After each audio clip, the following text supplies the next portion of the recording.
Before starting the story, let us know where you're watching from and what time you're watching. The Dollmaker's Forgotten Daughter.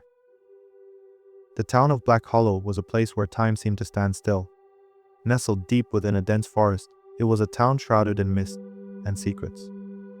The townsfolk rarely spoke of the past, and when they did, it was in hushed tones, as if afraid the very walls might hear them. But there was one story that no one dared to whisper, a story so dark and twisted that it had been buried beneath layers of fear and superstition.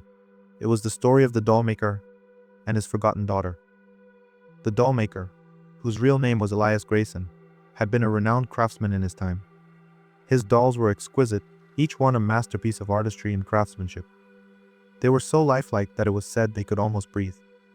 But there was something unsettling about them, something that made people uneasy. It was as if the dolls were watching, their glassy eyes following you wherever you went. Elias had lived in a large, decrepit mansion on the edge of town, a place that seemed to loom over Black Hollow like a dark shadow. The mansion was surrounded by a high, wrought iron fence, and the gates were always locked. No one had seen Elias in years, and the townsfolk had long since stopped trying to visit him. They said he had become a recluse, consumed by his work and his grief. For Elias had once had a daughter, a beautiful girl named Lila. She had been the light of his life, his muse, his everything. But Lila had died tragically when she was just a child, and Elias had never been the same. He had buried himself in his work, creating dolls that were eerily reminiscent of his lost daughter. But as the years passed, the dolls became darker, more twisted, as if they were a reflection of Elias's own descent into madness. And then, one day, Elias disappeared. The mansion was left abandoned, the gates still locked, the dolls left to gather dust. The townsfolk whispered that Elias had finally succumbed to his grief, that he had taken his own life. But no one knew for sure. The mansion became a place of legend, a place where children dared each other to go, but no one ever did. But there was one person who had never forgotten about Elias Grayson and his daughter. Her name was Clara, and she was a young woman who had grown up in Black Hollow. Clara had always been fascinated by the story of the dollmaker and his forgotten daughter. She had heard the whispers, the rumors, the legends, and she had always felt a strange connection to Lila, as if the girl's spirit was calling out to her. Clara had always been different from the other children in Black Hollow. She was quiet, introspective, and had a deep love for the macabre. While the other children played in the sunshine, Clara would spend hours in the town's library, poring over old books and newspapers, searching for any information she could find about Elias Grayson and his daughter. As she grew older, Clara's fascination with the dollmaker only deepened. She began to have dreams about the mansion, dreams that felt so real, as if she were actually there. In her dreams, she would walk through the dark, dusty halls, the dolls watching her with their glassy eyes, and then she would see her Lila. The girl would appear at the end of a long hallway, her face pale and ghostly, her eyes filled with sadness. She would reach out to Clara, as if trying to tell her something, but before Clara could reach her, she would wake up, her heart pounding in her chest. Clara knew that she had to find out the truth about the dollmaker and his daughter. She had to know what had happened to Lila, and why her spirit seemed to be calling out to her. And so, one dark and stormy night, Clara made her way to the abandoned mansion on the edge of town. The gates were still locked, but Clara had come prepared. She had brought a pair of bolt cutters, and with a few strong cuts, the chain that held the gates together fell away. The gates creaked open, and Clara stepped inside.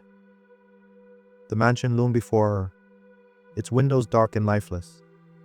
The storm raged around her, the wind howling through the trees, the rain lashing against her face. But Clara was determined. She had come this far, and she wasn't going to turn back now. She made her way to the front door, which was slightly ajar. She pushed it open, and it creaked on its hinges, the sound echoing through the empty halls.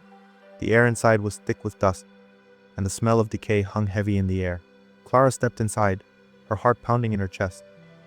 The interior of the mansion was just as she had seen in her dreams. The walls were lined with shelves, each one filled with dolls. They were all different. Some were small and delicate, others were large and imposing. But they all had one thing in common: their glassy eyes seemed to follow Clara as she moved through the room. She made her way down the long hallway, her footsteps echoing in the silence. The further she went, the more she felt a sense of dread building inside her. She could feel the presence of something or someone watching her, waiting for her. And then she saw her.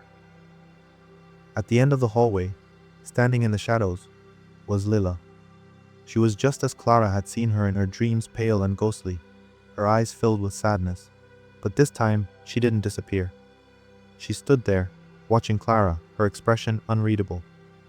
Clara's heart was pounding in her chest, but she forced herself to stay calm. She took a step forward, then another, until she was standing just a few feet away from Lila. "Lila," Clara whispered, her voice trembling. "What happened to you?" Lila didn't answer. She just stood there, her eyes locked on Clara's. And then, slowly, she raised her hand and pointed to a door at the end of the hallway. Clara's eyes followed Lila's gesture, and she saw the door. It was old and weathered, the wood warped and cracked. But there was something about it that made Clara's blood run cold. She knew that whatever was behind that door, it was the key to unlocking the mystery of Lila's death. She took a deep breath and stepped forward, her hand trembling as she reached for the doorknob. It was cold to the touch, and it turned easily in her hand.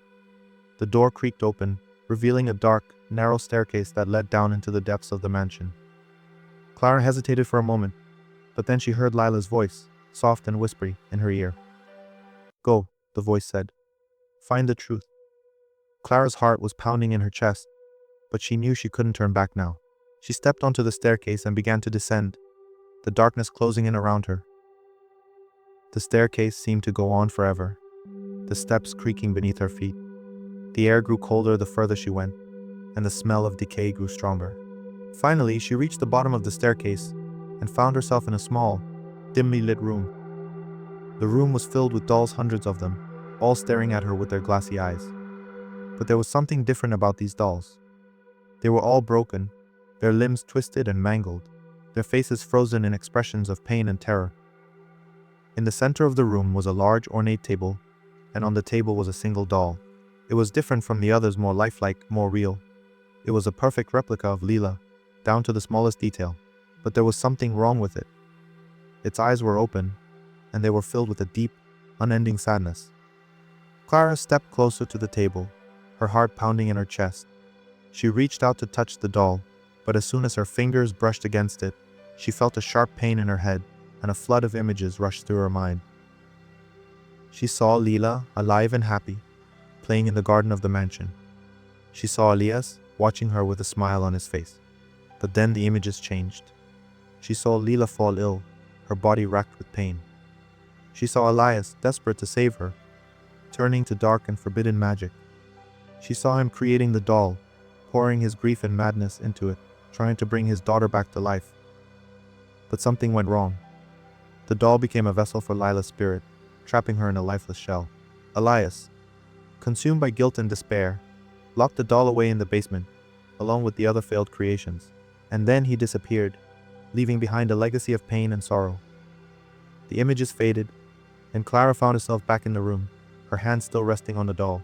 She looked down at it, and for a moment, she thought she saw Lila's eyes move, as if the doll was alive. And then she heard a voice, soft and whispery, coming from the doll. "Help me," it said. "Please help me." Clara's heart was pounding in her chest, but she knew what she had to do. She had to free Lila's spirit to release her from the prison of the doll.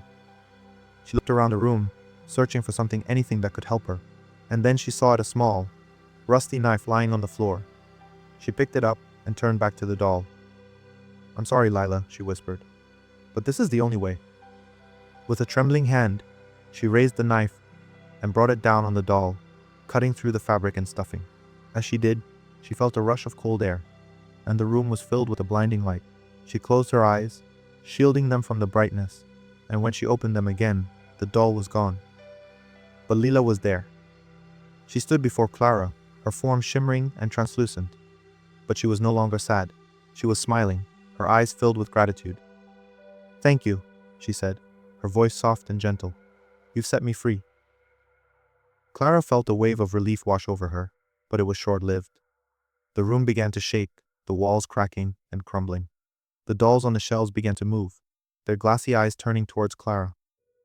She knew she had to get out of there, She turned and ran back up the staircase, the dolls chasing after her. She could hear their tiny footsteps behind her, their voices whispering in her ear. She reached the top of the staircase and slammed the door shut behind her, leaning against it as she caught her breath. The mansion was still shaking, the walls cracking and crumbling around her. She knew she had to get out before it collapsed.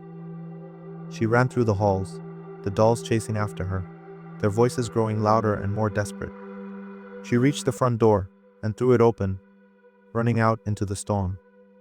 The rain was still lashing against her face, the wind howling through the trees. She ran down the path, the mansion collapsing behind her. She didn't stop running until she reached the gates. She turned back and saw the mansion, now nothing more than a pile of rubble. The dolls were gone, their voices silenced, and Lila's spirit was finally free. Clara stood there for a moment, catching her breath, her heart still pounding in her chest. She knew that she had done the right thing, that she had freed Lila from her prison, but she also knew that the town of Black Hollow would never be the same. As she made her way back to town, she couldn't shake the feeling that she was being watched. She turned around, but there was no one there, just the shadows stretching out behind her as if they were following her home. And then she heard a soft, whispery voice coming from the shadows. "Thank you," it said. "Thank you for setting me free." Clara smiled, a sense of peace washing over her. She knew that Lila's spirit was finally at rest, and that she had done the right thing. But as she walked away, she couldn't shake the feeling that the shadows were still watching her, waiting for her to return. And she knew that one day, she would have to go back to the mansion, to face the darkness that still lingered there. For now, she was content to leave the past behind her, to move forward and live her life. And as she walked away, she knew that she would never forget the dollmaker's forgotten daughter, and the darkness that had consumed them both.